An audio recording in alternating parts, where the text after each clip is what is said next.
Hey, Wasteland inhabitants, how are you living? I'm Wild Bill. That there's Rufus, and welcome back to Gaslands Garage. It's great to have you here in the shop with us today. And, what are we going to be talking about? Well, let's talk about stripping cars.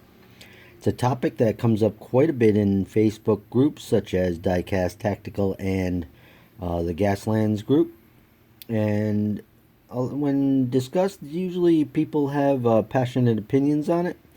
And it can be a real pain to sit and type this stuff over and over and over again every time somebody asks a question. So I decided to make myself a video, make it a little bit easier on me, because then I can just pop a link and go, hey, here's my thoughts on it, and go watch, and you'll find out why I do it the way I do it.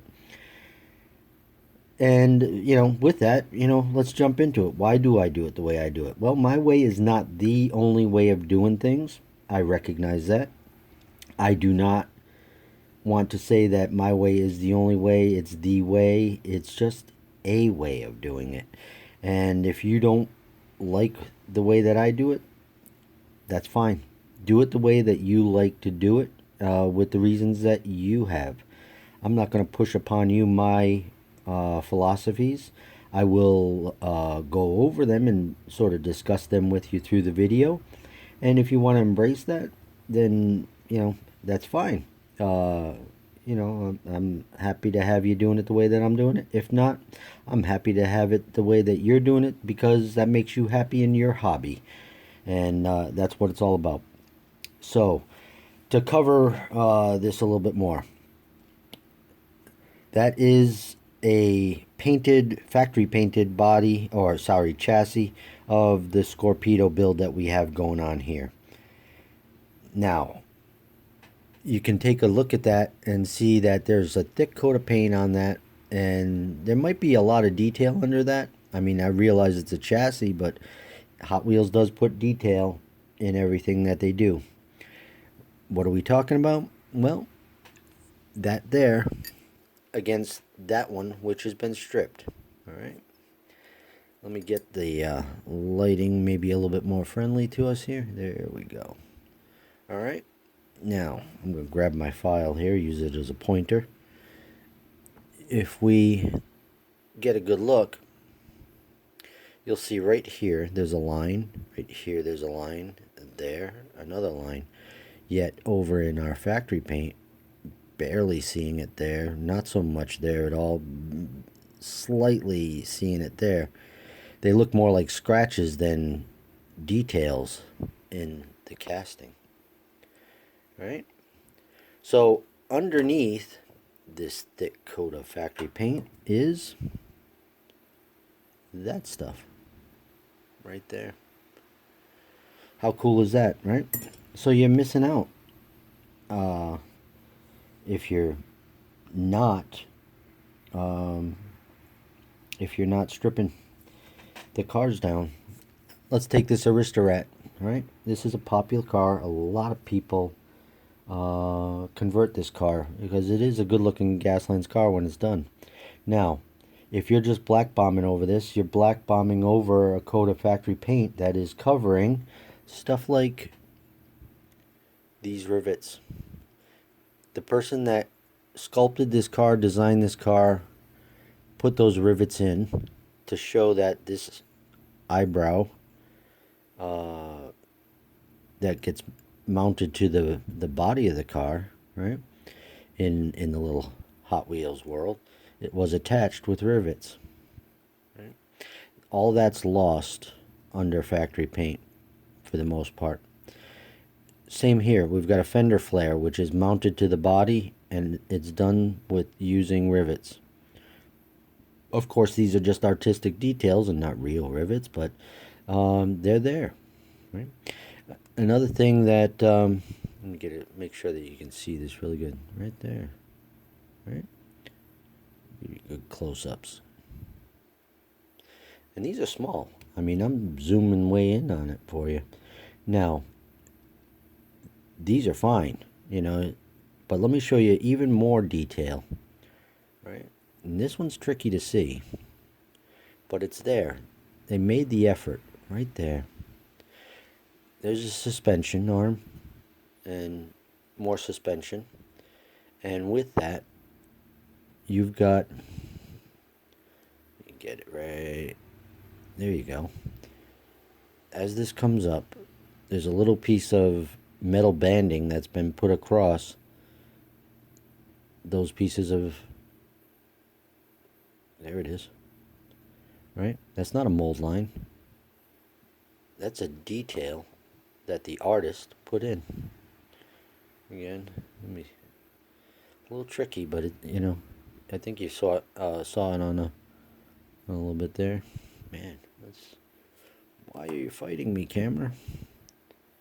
There we go. See it right there? There you are. And as I say it, it goes away. There it is. Right? So, like your wargame miniatures, these castings really have it going on. But you never really see it because when you get it, out of the package, it's not stripped. So, all that stuff never gets noticed. And if you're not aware of it, yeah, sure, black bomb over it. Who cares? You don't miss it because you never saw it. But when you strip it, you might start missing it because you did see it. And like with war game miniatures, let's explore it from this perspective. You buy an army secondhand, right? You're saving some money, and you're getting into a faction that you never played before. Maybe a buddy of yours is tired of playing, I don't know, whatever, Tau or whatever in the 40K world. He's moving on to something different. Variety is the spice of life. And it gives you the opportunity to buy an army secondhand, one that you didn't have. Now, you get his army, and you look at it and you say, well, it's painted already, that's cool, but maybe it's not painted to the standard that you have. Maybe you're a better painter than him. Maybe the colors that he used weren't blended well, or maybe you just don't like the colors at all.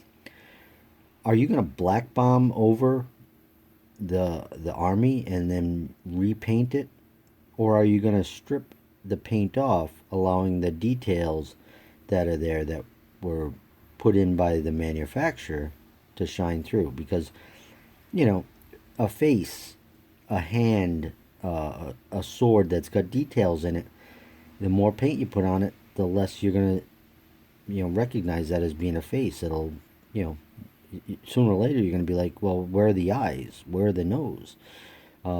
Just because you got so much paint caked on it. There's no difference with the car world. You're buying, really, if you think about it, no different than buying an army secondhand. You're buying a car that's already been painted by the manufacturer. So, why not strip it just like you would with the wargame miniatures? And that's sort of where I'm coming from. I get it if you're not comfortable with stripping paint because you don't like the cost of chemicals, and they sort of freak you out, and kind of afraid scared of them. In all essence, I'm not a big fan of them.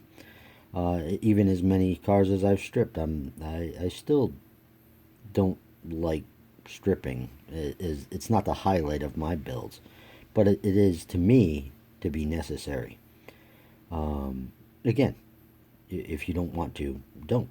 If you're not comfortable with stripping because you don't like the chemicals and it's something you just don't want to get into, then don't get into it.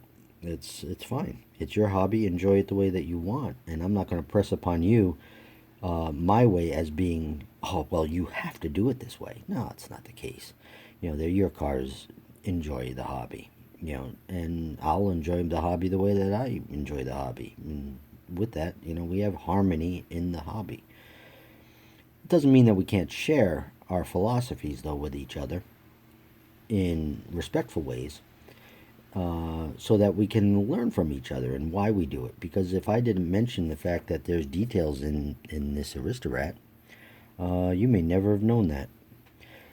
So it's more than just the reasoning of paint adhering to surfaces differently, and that's where the topic and debate usually just centers around. It's not. I find that paint doesn't adhere to a shiny factory surface very well, and it easily scrapes off with a fingernail. Now, sure, you can seal coat it, and it's going to have a little bit more durability. Maybe enough durability that when you handle it, the way that you handle it, it's fine. But with a little bit of rough handling and maybe a little bit of a drop accidentally on a table, or even playing on a surface that has grit into the paint to give it, the terrain or the game board a dirt look. That's like sandpaper. It may scuff your stuff up. It could very well scuff up anything that I create. But I can tell you from my experiences that painting on this stuff, it gives me a little bit more durability than painting on this stuff. Again, that's my experiences, not yours. And you may find your experiences different to that. But, I can guarantee you, though, the detail aspect is a biggie.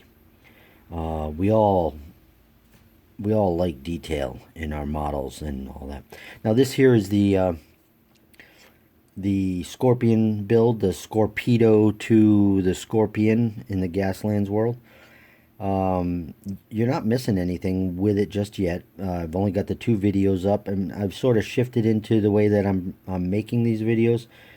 I want to chronicle the build as I'm going, and then I'll come back after I shoot everything during the build, and I'll just edit it, and I'll probably upload the videos in succession rather rapidly. It's really cumbersome to shoot the video as I build it and then edit it and upload it, only to go on to the next step and the next step and the next step to do the same thing. I'm finding that the build is easier to do. Just record as I go, and then I'll come back and edit it into its own little segments. So that's the new approach with it. So if you're wondering why the Scorpion build really hasn't progressed on the channel, that's why. But yeah, and Rufus, he suggested it, and I thought it was a great idea. Good job, Rufus. So again, that's why I do it the way I do it. Embrace it if you want. If you do, hey, welcome to the Gaslands Garage way of doing it. If you don't want to embrace it, hey, welcome to the Gaslands Garage way of doing it. Doesn't mean you have to do it. Keep doing it the way that you like to do it, and that's fine too. And keep coming back to the garage, because even if you don't agree with my way of doing it in that circumstance, there's going to be a lot of content that's going to be put up, and you're certainly probably going to find something that I do that you're going to want to do. I've already had people say, well, like, how do you make that rust texture?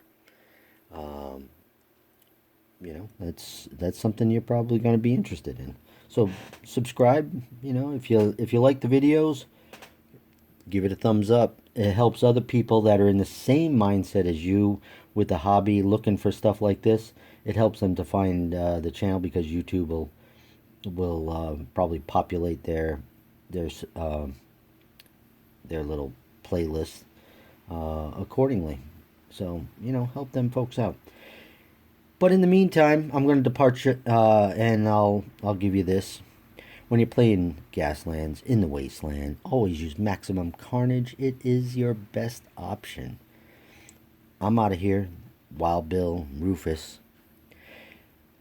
Peace.